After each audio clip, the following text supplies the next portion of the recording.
budget bites, budget bites, budget bites, budget bites, budget. Am I supposed to be yeah, doing? yeah. Oh, we'll have a good bloopers reel over this whole thing. Bites, budget bites. Hey, budget welcome bites. back to E3's Budget Bites, where I, Julie Mae McDougall, get to speak with Pastor Scott Martin about the 26-27 tentative budget that we're going to be putting forth before the owners. I think in we have June. 2 followers now, Julie. I know. Oh, 3. My mom just signed up. Oh, yes. Woo. So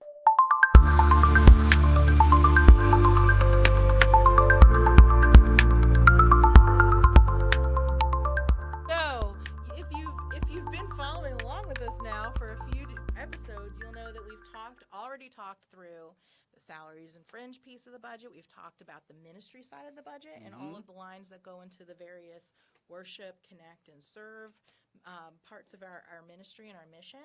And today we're going to talk about the exciting world of occupancy expenses, which, while not being at all very exciting, does make up about a quarter of our budget. So almost $100,000 is what we project to go into the occupancy expenses for this building. So, Julie May, I have a question for you. Yes. How much would you wager a 4-foot fluorescent bulb would cost being left on overnight for the entire night?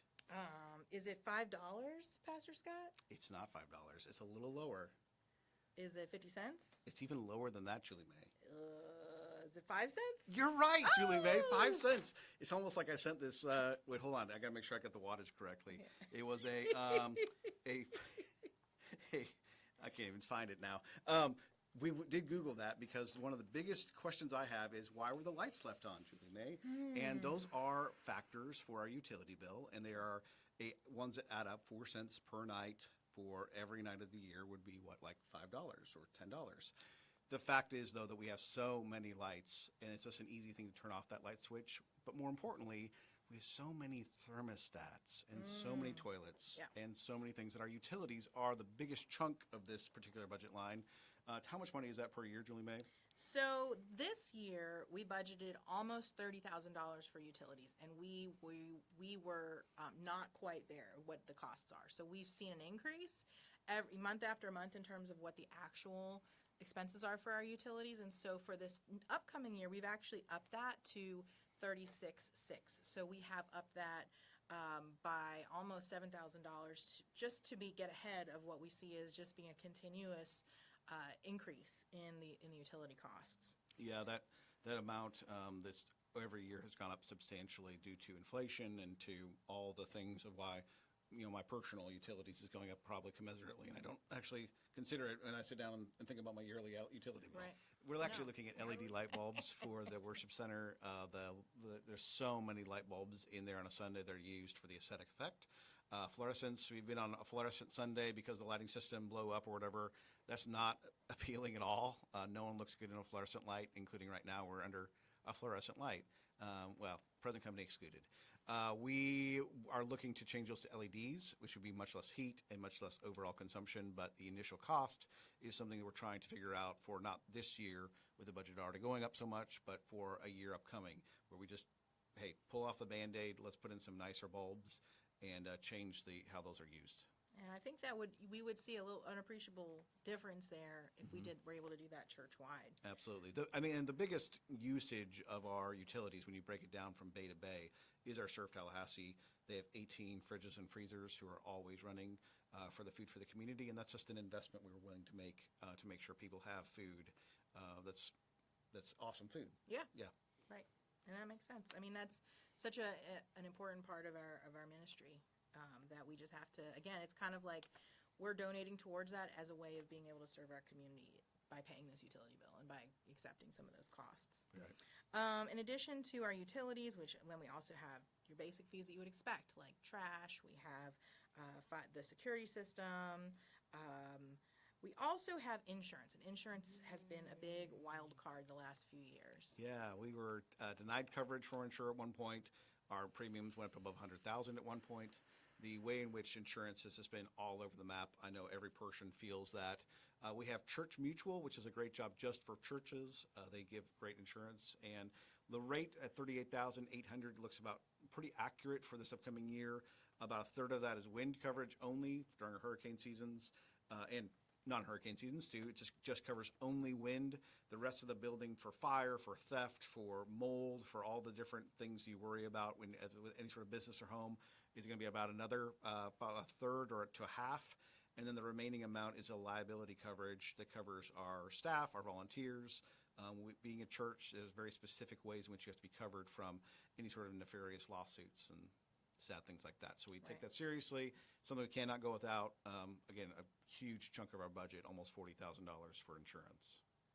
And then similar, we want to be prepared for any type of repairs or maintenance that are needed on our building. It's not a new building, as we mentioned, it's an older building converted into a church.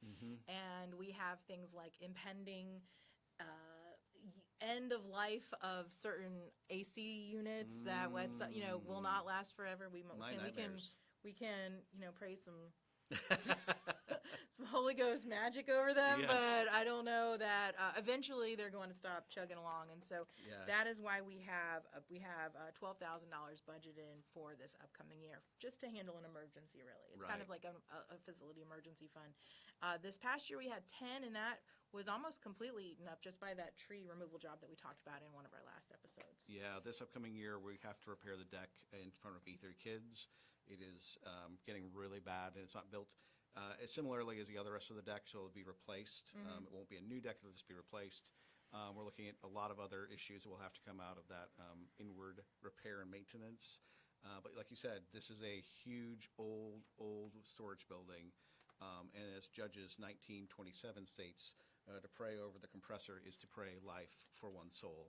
That's a direct quote from the Bible. Yeah, I think I remember that one.